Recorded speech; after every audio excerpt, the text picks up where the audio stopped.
다음으로 저희 더불어민주당 박영선 의원님 의견 말씀 듣겠습니다. 신부님 한 분이 신의 섭리는 우연을 모의하는 것이다. 하나님께서는 인간들의 삶 안에서 우연처럼 필연을 엮어 놓으시고 사람들과 수수께끼 놀이를 하고 싶어 하는지도 모른다. 이런 말씀을 저한테 해주신 적이 있는데, 오늘 장시호 씨가 석방되고 또 국회에서는 안민석 의원의 이 최순실 일가의 부정축제 재산 몰수를 위한 특별법 4차 공청회가 열리고, 이것이 그냥 우연만은 아닐 것이다. 저는 그렇게 생각합니다. 그리고 안민석 의원님의 그 열정과 노고에 대해서 다시 한번 깊은 동료로서 애정을 보낸다는 이야기를 꼭 해드리고 싶었습니다. 이 박근혜 정부 국정농단 행위자의 재산조사에 관한 특별법안, 다른 것은 아마 다 알고 계시기 때문에 저는 소급입법에 관해서 이 부분만 얘기를 하겠습니다.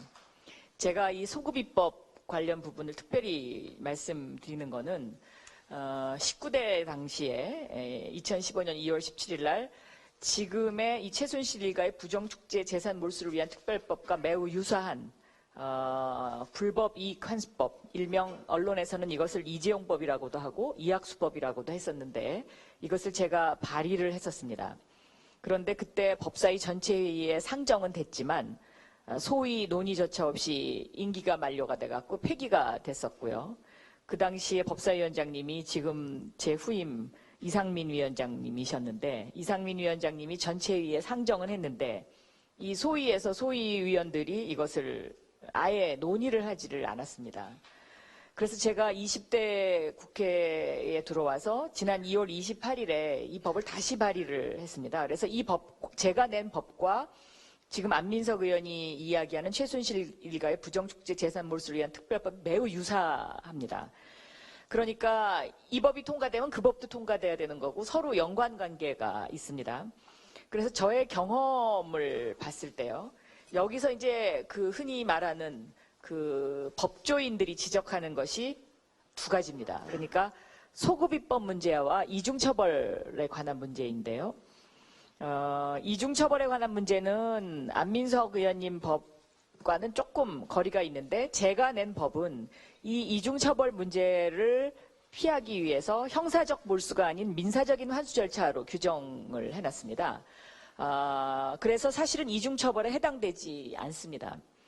그런데 법조인들은 또 이걸 뭐라고 지적을 하냐면, 이 이중처벌이라는 것이 대륙법이 아닌 영미법이다. 그런데 우리나라는 대륙법의 전통을 딸고 있기 때문에 이게 좀 곤란하다. 뭐 이런 논리입니다. 근데 저는 이거는 굉장히 논리적으로는 내세우기에는 좀 취약하고 좀 뭐라 그럴까, 핑계를 위한 핑계라고 할까요? 그렇다고 생각합니다. 그래서 저는 이 이중처벌 문제는 누가 이야기하더라도 저는 이거는 당당하게 이야기할 수 있다라고 생각하고요. 다음으로 이제 남는 것이 이 소급입법 문제인데요. 이 소급입법 문제를 다른 법과 비교해 볼 필요가 있습니다. 예를 들면 요즘 다시 귀국해서 관심을 쏟고 있는 유병헌법. 유병헌법도 이미 이것이 시행 전의 범죄 행위에 대해서 소급 적용하도록 해서 통과된 적이 있고요. 또 전두환 특별법, 또 친일재산 환수법 다 소급 적용하고 있습니다. 그런데 굳이 왜 이런 우리나라 재벌과 관련된 부분만 소급 적용의 이유를 들어서 자꾸 뭔가 이렇게 태클을 거는 것, 저는 이것이 정당하지 못하다라고 생각합니다. 또 비교법적의 외국 사례를 보더라도요, 2000년도 초반에 이 범죄 수익 몰수와 환수에 관한 입법이 영국과 호주, 뉴질랜드에서 있었습니다. 그런데 이 당시에도 해당 법률이 법 시행 이전에 있었던 범죄 행위에 대해서 적용할 수 있도록 그렇게 통과가 됐습니다. 또 이 친일재산 환수법 같은 경우는 진정소급 입법인 경우임에도 불구하고 이 목적이 정당하고 헌법 정신을 계승하는 것이라는 것으로 해서 합헌 판정을 받은 바가 있죠. 그래서 저는 이 최순실 일가의 부정축제 재산 몰수를 위한 특별법이나 아니면 제가 냈던 일명 그 이재용 이학수 부정과 관련된 한수법, 이것은 무엇이 공익이냐에 대한 개념 정리 그리고 결단의 문제다라고 저는 보고 있습니다. 과연 무엇이 공익이냐? 그러니까 공익이 사익을 우선할 수 있다라는 어떤 기본 원칙, 그리고 공익의 개념을 어떻게 가져갈 것이냐, 이것을 우리가 여기에 대한 어떤 공감대가 있다면 저는 이것은 반드시 두 법이 다 통과돼야 되고, 이 두 법의 통과의 의미는 과거의 그 어떤 그 범죄로부터의 절연, 그리고 앞으로 미래에 대한 우리 사회의 정의를 바로 세우는 문제, 이러한 것이라고 생각하고요.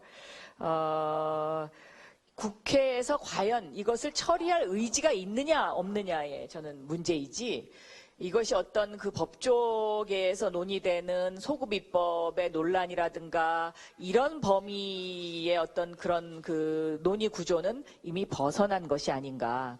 그래서 이 최순실 일가의 부정축제 재산 몰수를 위한 특별법, 이것이 반드시 통과돼야 되고, 이것이 통과되는 어떤 그런 어떤 그 사회에 던지는 메시지는 대한민국이 정의로운 국가로 바로 설 수 있는 하나의 나침반을 만드는 것이다. 저는 그렇게 생각하고 있습니다. 그리고 제가 낸 어떤 그 이학수나 이재용 그 불법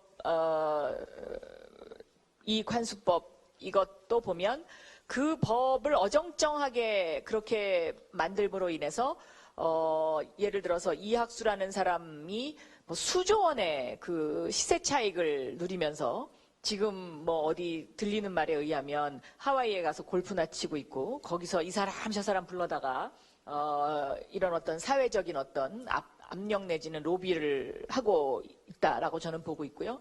그리고 이 법을 19대 때 이걸 만약에 통과시켰다면 저는 이재용 부회장도 감옥에 가지 않았을 것이다.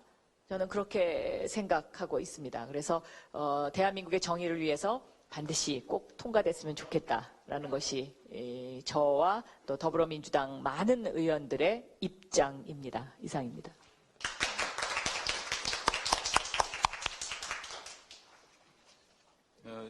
이 특별법안과 의원님께서 제출하셨던 불법이익 환수법은 무엇이 공익이고 또 무엇이 우리 미래에 대한 정의를 세우는 일인가에 대한 결단의 문제이고, 소급입법이냐 이중처벌이냐 하는 부분은 다소 그 논의 핑계를 위한 핑계라는 의견, 좋은 말씀 주셨습니다. 감사드립니다.